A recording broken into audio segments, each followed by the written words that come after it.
वज़ीर आज़म ने किसी भी किस्म की डील के इम्कानात को एक बार फिर मुस्तरद कर दिया। उनका कहना है कि पहली मरतबा एहतिसाब का अमल सियासी मुदाखलत से आज़ाद है, लिहाजा कोई डील या समझौता नहीं होगा।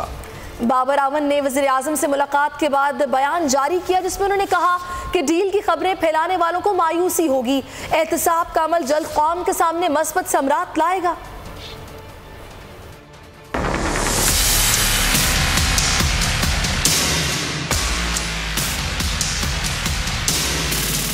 डील की खबरें ढीली पड़ने लगी। वज़ीर आज़म का दो टोक मौक़िफ़, कहा no deal no compromise.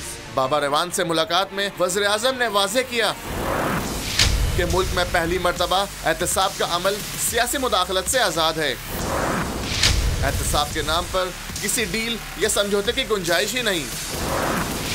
Imran Khan का कहना था पूरी तवज्जो कश्मीर कॉज पर मरकूज है। जनरल असम्बली में खिताब अहम होगा। वज़ीर आज़म से मुलाकात के हवाले से बाबर एवान की जानिब से बयान जारी किया गया।